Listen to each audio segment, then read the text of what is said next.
Welcome to the I Love Coaching podcast, the show where we help coaches, entrepreneurs, and leaders build businesses that create massive impact. I'm Adam Roach, alongside my incredible co-host, Jess Webber, and we're here today to bring you the best strategies, mindset shifts, and real-life success stories to help you level up in your coaching journey. Whether you're launching your coaching business, scaling to 6 or 7 figures, or just looking for inspiration to push through, this podcast is your go-to resource. We're bringing you expert insights, real talk, and actionable items every single episode. So if you're ready to take your coaching game to the next level, then let's dive on in. Here's the problem, everybody. The problem is why your Monday through Friday mindset is keeping you average. We have that problem. Just everyone has had this problem one way or another. And here's why. We're trained to clock in Monday through Friday, clock out, and then take the weekends off. That's been our mindset for a long time. And that's fine if you live and want to live an average life.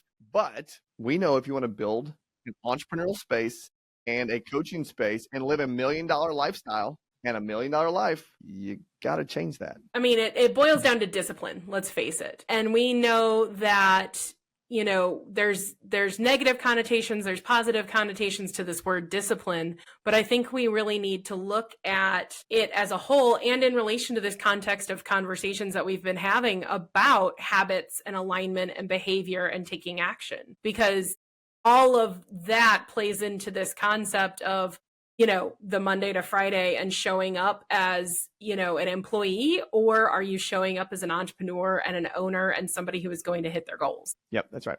And so we have 3 solutions for the listeners today. We have 3 that are really poignant, and I'm excited to talk about the first one because of the word discipline, right? The very first one is, if you want to get out of this Monday through Friday, clock in, clock out mindset, you've got to redefine discipline. And that takes a lot of courage and skill. And here's what you got to do to redefine discipline. You've got to make sure that your alignment is greater than attendance. And that's a big one, Jess, because at the end of the day, we are all people that like to check boxes. And I'll be honest, I was the perfect student in high school. I never missed a day of high school. Here's the kicker of that, though. I wasn't the best student, right? I came to school every single day, but that didn't mean that I was valedictorian. I was far from valedictorian. My dad was just like, listen, son, you're going to school whether you like it or not, sick or not, because what are you going to do if you're just home laying on the couch? Now, if I was on my deathbed, he would have left me stay home. But it really didn't work that way in our household. I had to have good attendance. I had to have perfect attendance, actually. Didn't mean, though, that I was the best. It didn't mean that I was the best student, though, right? Well, I think this whole concept goes back to being a student. You know, I'm thinking about it in the context of sending my kid to school this year because we just started a new school year. I'm thinking about it, you know, as a former student myself. We are conditioned from childhood to show up a certain way Monday through Friday, differently than we are conditioned to show up on a Saturday or Sunday. That's right. Now, I mean, everybody has different childhood experiences and that kind of thing. But at the same time, this mindset behavior of show up one way for 5 days and then you don't have to show up the same way the other 2 days starts as early as 4 or 5 years old. And that is just mind blowing to me that we have such a behavior conditioning. I was trying to think of a different word because I feel like I've said that a lot, but from such an early age. And yet it's like the space that we have to break through, that wall that we have to break through as entrepreneurs to find success. Because when you're told by your father to show up, have perfect attendance, you know, that's one thing. I was told to show up and have good grades. So it wasn't as much about my attendance, although the only time I wasn't at school was if I was dying, like vomiting or had a fever, you know, or having surgery. And that was it, you know? And so it was still this checkbox mentality of you show up, you deliver on a set expectation. And then when Friday afternoon hits, you're good to go. And it doesn't work that well. I'll go back real quick and put this part to bed. When I think about it, right, my alignment at that time was in the athletic space, right? I wanted to show up to school so I could go play tennis. I didn't show up to school to be the best student. I showed up to school to be the best athlete, to get through school than to get to tennis. And guess what? My tennis career took me a lot further than my scholastic career because I was aligned at that moment in time with being a great tennis player. Had I have looked at the alignment to have discipline in the school space, my schooling probably would have been a lot better. So we want you to catch this, right? Catch this. If your problem is in the space of a Monday through Friday mindset, then you need to really examine the disciplines and what are you looking to accomplish? And disciplines, you all, is just another fancy word of saying what habits do you have and or are you establishing that align with the alignment that you want to have to reach a goal. Yeah. Well, real discipline is creating habits or making the decision to show up for the right things, right? It's those actions that move you forward towards your vision or your goal. Yes. And it's not time bound or calendar bound. It's habit bound. And so I think that's where a lot of us have to do some deep work when we make a decision to move from, showing up as an employee to showing up as an owner, is this concept of what disciplined habits, actions are going to move me forward. And it has nothing to do with Monday to Friday. That's right. Okay. So we've got to make sure our alignment is greater than our attendance. Let's go to number 2. What's the second talking point here? Yeah, well, so, attendance is check boxes, alignment is results. And part of that concept is setting your standards, because discipline truly is about standards, not schedules. And that's our second point. So having a goal and an outcome is good. Having habits is good. But honestly, setting standards is the key here. And for me, standards are the way that we operate. It's that foundation that sets us up for everything else that we're doing. And if you don't have standards, I want to throw a pitfall opportunity here at you. If you don't have standards and you are just in a Monday through Friday show up, and you allow Saturday and Sunday to creep in as free days, right? They're off days, whatever. It's a slippery slope. It's a real slippery slope. Many of our listeners know our journey with Coach Allen, and I had gone through a whole season with him in the project Ripped as Shit, right? And that was the name of the project that I created. And we got there. We went through a whole cut not too long ago, and Monday through Friday and a half, I was great. But Friday, my standards, they went away. Let me pause for a second, though. They didn't go away. I was afforded a cheat meal if Monday through Friday and a half, I say Friday and a half because I got noon, I could go have, Jess, I love this, a homemade double hamburger, no cheese, double hamburger with lettuce and tomato and a bun even. And I could make my own sweet potato fries. Gosh, I lived for those days. And that was in alignment with the menu. But what happened mentally was I would allow the standard to be decreased. And then I would have a little chip here or a little cookie here or a little bite of Amelia's ice cream here. And that happened then like 3 and 4 weekends in a row to where I had lost focus on the standards, and instead of my weight continue to decrease as my calories increased, weight went up as calories went up, right? Metabolism had slowed down. Okay, so that's a personal story there too.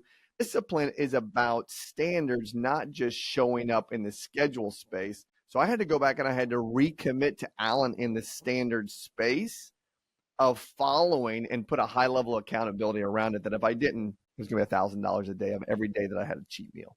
That's a problem. Well, so it's interesting to me because what you're describing to me is you were trying to have standards in moderation, right? Correct. So I have standards Monday through Thursday or Monday through Friday half day or whatever, but then I moderately adjust them for Friday half through Sunday. And yet what I have learned working with so many entrepreneurs over the years is honestly, we need to be all or nothing people. That's right. Because that goes from being, a standard to just being a, kind of, I don't even know what the word is, but it's not the same level of commitment. It's a casual commitment versus a clear standard, I guess is the way I would word that. And when we show up with a clearly defined standard all the time, which doesn't mean you're on all the time, it doesn't mean you're working 24/7, but when we have a clearly defined standard that breaks the 9 to 5 barrier, then we show up differently than when we try to play with casual, complacent moderation of, oh, I did it for the majority of the time. I'm going to eat in the 80-20. I'll eat clean 80% of the time, or I'll work hard 80% of the time, and then the other 20, it's like, it's whatever. That's what sets successful people apart from those that just clock in. Are the ones that show up with the clear standards and hold themselves to them. That's right. And that, like I said, raises that bar or sets that floor really high for you to then achieve and complete those results in. And so, example here of someone in the community real quick. So we had someone in the community who had a full-time job, and the boss actually gave the individual 1 day to build the coaching business that this person desired. Now, if we think about it, our blueprint is specific for following certain steps to achieve a desired result in 90 days. Okay. Well, this individual only had 1 day to work on that blueprint, 1 day to implement, and 1 day to see enrollment and execution, right? Though if we were to add it up, it took her 6 months to follow the course, and 1 day a week for 6 months is roughly 24 days. And she followed and set a standard for herself that this is what I'm going to do on that 1 day. I could have taken that day off because my employer said, hey, you don't have to work on that. You can build your coaching business. That individual could have taken their day off, could have taken a 3-day weekend, right? Though that individual decided to go ahead and plug in, set a standard that this is what I'm going to do on this specific day. That person now in that 6-month time frame more than doubled what that individual's salary was, working probably 3/4 of a time less because the standard was there and she wasn't just following a schedule. Exactly. It's not about somebody else's calendar for you. It's about your commitment to the aligned actions. That's really what this is. And so, we've talked in the past about how I teach a lot of classes on calendaring and time blocking and productivity and all these things. And not once do I ever say it has to be Monday to Friday. Right. Not once do I say you have to do certain things for a certain amount of time. I truly believe in figuring out what is your big goal, what is the path to get there, what are the steps that you need to take, and creating a standard for yourself around those steps sequentially to get yourself there in a way that aligns with your energy and the outcome and the space that you have. Mm-hmm. And so, that individual, they worked in their other 9 to 5, 4 days a week, and they still probably put in close to the 40 hours, but they created a new space for themselves and a commitment for themselves for the other 8 or 10 hours or whatever that they had in a week to focus on this and create an outcome for themselves. And so it wasn't about, I committed to this for 30 days, because again, that to me is just committing to a schedule. It was, and so they committed to a standard instead, right? And I really, truly believe that when you make your standards your non-negotiable foundation for who you are, you're going to get the outcome that you want that much faster, because you've set something for yourself that becomes second nature. It becomes the foundation. It becomes the habit without even you consciously marking the habit. Yeah. You get to an unconscious competence in that space, and now that becomes the new norm, right? That becomes the new norm. Now, because let's go back to our title. 9 to 5 check-inners, they don't know what that means. They don't know what the true word of freedom means. So we can look at just about any of our coaches that have had success in our blueprint and the community and the coaching space. They start to realize and feel what freedom really is. And so our last solution to this is that freedom requires responsibility. If you intend to have freedom in your life, and you get to define what freedom means. Some of these individuals that we've been talking about, they didn't have any freedom in their life. Let me rephrase that. They were 9 to 5er. Okay. They were employees. So they were literally trading that 9 to 5 time for a paycheck. That's not wrong, y'all. That's called an employee world. That's what 70+% of the, I think it's North America, Jess. 70% of America maybe are employees. If they want freedom away from that, they are going to have to step in to understand that freedom requires responsibility. And again, you didn't quit a 9-to-5 job to give yourself another 9-to-5 job as now, quote unquote, the boss. That's not what that means. Dive into this from your perspective, because I know you've got a good one on this. Well, you hit the nail on the head of typically when somebody transitions from employee to entrepreneur, they suddenly believe that they are the top of the organizational chart that they just left. Right. So they have to show up as the CEO, CFO, founder, whatever. And because they've been conditioned habitually to show up in a 9-to-5 setting, they try to recreate that for themselves.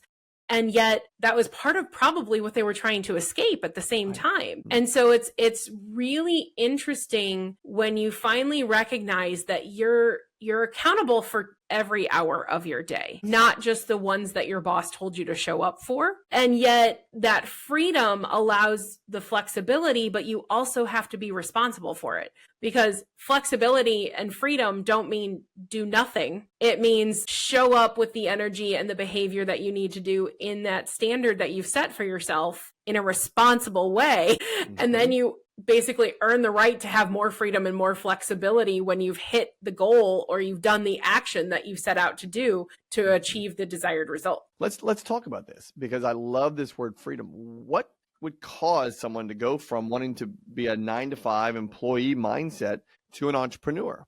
3 things: freedom, flexibility, and money. What causes someone to go from entrepreneur to 9-to-5er? It's because they sucked at freedom, flexibility, and money. They weren't good at it. And why are they not good at it? Because of this one right here. They don't take responsibility for their time. They don't create the clarity on what it is they're looking to establish and create, and therefore they don't have standards for them to get to it. And usually they don't follow any kind of strategy to get there. They just wing it. And we've seen this so many times in real estate. When I own real estate franchises, we've now seen it in the coaching space. And it's just fascinating how people want freedom, flexibility, and money. And the moment they get it, they lose it. They're not responsible to their time based on the actions of what they're going to go get. So what else would you say there? Well, I mean, it wouldn't be a podcast episode without me mentioning Dr. Benjamin Hardy, you know? Who's that? Yeah, I've never heard of him before. I've talked about him before. Maslow's multi-level marketing pyramid scheme thing, right? No, that's Maslow's hierarchy of needs. That's a totally different framework. Apparently Adam's going to tattoo that on me, though. Yes. We'll see if that ever comes to fruition next time I end up in Charleston, since I have 0 tattoos. But Dr. Hardy, I mean, the premise of so much of his work is leveraging time as a tool. Mm-hmm. And I think that is the strategy that we need to deploy if we are entrepreneurs, especially to hit the goals and stay responsible with that freedom, is leverage time as a tool. And so the coach that we were just talking about, who did that in the space of creating the business in 24 days, working 1 day a week for 6 months. We've got other coaches who left the 9-to-5, set an goal for themselves of number of clients or financial. So again, it's that time, freedom, money type thing that you were talking about. They set a standard for themselves of getting there by a certain date, by a certain, dollar amount, whatever it is. But they also learned that they didn't want to work 9-to-5 Monday to Friday. So they built a coaching business where they have to show up less than 3 days a week to hit the income goal that they want and the outcome goals that they want. So it's not just about showing up for clients, but it's also what work are they doing to continue to grow as a coach, grow the business, all the other pieces of being an entrepreneur. And they've leveraged time as a tool so that they don't have to do that, and they still get that freedom and flexibility they want. But they would much rather compress time and work 2.5 days a week. So maybe they're working 12 or 15 hours in an entire week, but they're hitting all their goals and all their standards because they set that for themselves. And that's what I think is so important with this concept of responsibility of freedom, is how are you using the freedom to create the standard, to set the expectation for yourself, to do the actions necessary for the outcome. And to continue that same thought, most people wait for someone to tell them what to do.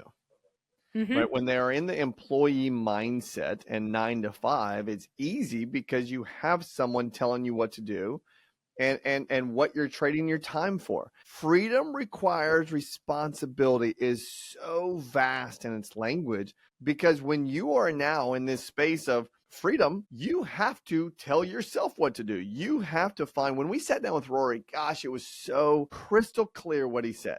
When we left, well, before we left, I said, what is one simple piece of advice you could give us that we could share with the world? And this is what he said. And it was so powerful. He said, number one, find your calling. What are you called to do? Where do you feel God pulling you? What passion do you have to serve? What is your calling? Define that, he said. The second thing he said was find a strategy that aligns with that calling come to life. So you got to find the strategy, which if we look at what that really means, in a 9 to 5, you had a boss telling you what to do. That was his or her strategy to accomplish a certain goal in your seat. What Rory's saying is, as an entrepreneur, you've got to find the models, you've got to find the strategies, you've got to find the coaches, you've got to find the people that are going to give you the guardrails and the framework to accomplish whatever it is you are looking to accomplish, which is why we have a blueprint. The blueprint teaches and coaches how to build a 6-figure coaching business in 90 days. The last thing he said, though, is the big one. You can find your calling. You can find your strategy. Third thing he said was execute. Don't execute. What's the point of the first one or the second one? So you might as well stay in a 9 to 5 job if you're not going to execute, because here's the thing. A 9 to 5 job, you could probably go for a year, maybe 2, maybe 3 of performing at maybe a 70% output, and you're still going to get your paycheck. If you perform at a low percentage of execution in this world, you're probably not going to have the success that you desire, and you're probably going to have to go get another 9 to 5 job. And so again, I'm going to use that language as you have the responsibility to achieve the goals, the vision, the grandeur that you want simply by executing. So if you want it. Well, you're triggering all these thoughts and opinions that I have that it could be a whole nother podcast episode. But I think a lot of what this boils down to is also showing up authentically as yourself in whatever you're doing. Because I think too often when we are in a 9 to 5, we are masking parts of ourselves because we are trying to fit a job description. We are trying to fit a box that an employer has created for us. And I think sometimes the struggle comes of showing up authentically for ourselves as ourselves when we're the only ones we have to show up for. Right? When we own the business, when we are the entrepreneur. And I think that's why people struggle sometimes is because 1, they don't know themselves well enough. Or 2, like you said from Rory's, they don't even know what their passion space is. What is their calling, right? Because they don't know themselves enough to know what their calling is. And so then they're trying to work backwards. They're trying to execute to then create a standard to find their calling. And it doesn't work like that. And so if you're somebody who's in a 9 to 5 and you're struggling or you're showing up 70% and you're burning out, it's probably because you aren't living authentically and operating at a standard that aligns with your personal identity. And so it's time to figure out what that is. Well, and it's funny because I never had any of that language when I was in a constant burnout phase as an employee. I changed careers, I changed industries, I've changed employers more times than I'd like to admit. Not always by my choice, but I always felt like I was a very small, diminished part of who I was, honestly, until I became a 1099 contractor and partnered with Adam. It was the first time in my entire career, and I turned 38 this week, of feeling like I got to be myself and I was valued and respected for myself. And then all of a sudden, I went from showing up 40 hours a week, burned out and hating things, to showing up in whatever time frame I needed, whether it was 20 hours or 10 hours or 5 hours, to get the job done that I was committed to doing, but also because I'd set a standard and I was in alignment. And so it's just one of those things where it's like, please, for the love of Pete, know your calling or find your calling and make that your first focus before you try to do all the other things. So when you go through our blueprint, this is why we take you through the very first exercise is what we call character shaping events. The character shaping events are going to expose the events that have shaped you into the character that you are today, because some of us forget those. Some of us forget those, and we have boxed ourselves into what we believe we should be doing because of the environment that we've grown up in the workspace or whatever that may be. And we have seen so many times coaches step into the coaching space and I'm going to coach one thing. And then they go through the blueprint and they still think they want to coach one thing, but maybe the blueprint's telling them something a little bit different, but they don't believe it. And so they go down the path of what they think it is. And they come back to us 2, 3, 4, 5, 6 months later. And they're like, I don't ever want to see or coach that person ever again. I'm going to go back to the blueprint and I'm going to go into character shaping events and I'm going to find where I have passion and a calling. And oh my gosh, the moment that those people do that, their world just skyrockets and they live in this space now of freedom, right? And would you stop talking about me in the third person? I mean, I think everyone has to go through that though. They do. They do. To experience that because it's almost like you shed. You're like kind of like a, I don't want to say this natively, but like a snake, right? A snake sheds their skin, and the moment you shed your skin and get to this new skin, but it's always been there. This skin, it's like, wow, now I can really see myself for what I'm really good at and what I can be really valued for and go down that space, right? We talked about this maybe on the last podcast where it's like Rory Vaden may be obscure to some people, though he stepped into his mastery space after going through a few growth challenges, we'll say. And now the notoriety that he has just in that one little space, the world doesn't need to know him, but that one little space is massive because he was able to shed the other things and move into this calling space. So, well, it's a reconditioning. It's breaking the mold and exiting the old behaviors, the old patterns, the old mindset, everything. You said snakeskin, and my immediate thought was your taste buds change every 7 years. And it's like you recondition your taste buds the same way. Hey, I hope my cookie taste bud thing goes away. I need to stop eating the cookies. Well, if you stop eating them, they're not going to taste as good. I can tell you that from experience, because you'll start to be like, my husband makes fun of me. He goes, you sound like a 90-year-old woman because I quit eating sweets. And then if I try to eat something sweet, I'm like, this is too sweet. It tastes too refined sugar, artificial for me. And I just want to put it down. So it really is possible to recondition, whether it's taste buds or anything else. But truly, this is like, you're going to hear me probably talk about it a lot because this is where I'm writing a keynote and working on a book and all these things is finding your authentic self, because that clarity of finding that then allows you to do everything else we're talking about. And so I almost feel like the last 30 minutes of this podcast were a moot point if you don't know who you are. And so I'll challenge anybody that's listening, if you're hearing all of this and you're like, yeah, I'm struggling because I've been stuck, find a space to get feedback and people who are doing the work like you need to be doing. Because the worst thing you can do for yourself is try to go through this alone. And so this is not a plug for ILC, although Adam will make it a plug for ILC. Honestly and truly, you cannot rediscover yourself and your identity and your calling in a silo, in a box. You gotta get out into the world and get with the right people who align and have standards, because they're gonna help you grow and figure that out as well. And so I have massive gratitude, for everything related to Adam and I Love Coaching, because like I said, it's the first time I felt like I got to be me. It's the first time I've got to build something for me.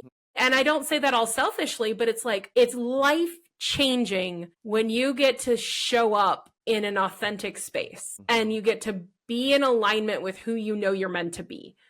And then it makes this habit of creating disciplined behaviors and standards so much easier when you know where you're supposed to be. Yeah, that's really, really good. I'll end with this one. So last week I did some case studies of coaches in the community who were in, at one point in time in the past, a Monday through Friday mindset. And it was keeping them average. They knew it was keeping them average. Actually, listeners who are listening right now, you know that it's keeping you average. And what they said was the community inside of I Love Coaching is what really, the blueprint gave them the strategy, the community gave them the boost, right? The community gave them the I can see now that so-and-so has already done this, so I can do it again. Oh, I can see that so-and-so did this. I can reach out and have a conversation. The case studies that I did last week, and I can't wait to continue to do more, all said that the connection that they had inside the community is what really helped propel them out of that being average mindset, Monday through Friday mindset. And it's now they have freedom, flexibility, and money, and do whatever they want, when they want, how they want, and with who they want. Jess, so land this plane. Get us out of here. I love it. Well, if you found this valuable and you want more like this, then go ahead and head over to our website, ilovecoachingco.com. You've got the blog, you've got the newsletter, you've got recordings of previous podcasts there, and we would love to have you in our world. So we've got a couple upcoming events. You can see all the details there, inclusive of an intensive in Charleston, ongoing challenges that we do usually every month, every other month kind of thing. And we would love to be the start of that community for you and helping you figure out what your next step is, if that's something that you are looking for, or if you've already built a business, but you feel like it's not fully in alignment because maybe that business is connected to another business or platform or something, and you want to figure out what's wholly and authentically yours, to do that with you. So that's right. Yes, we would. There you go. Hey, Jeff, we'll see you guys next time. See you. Bye.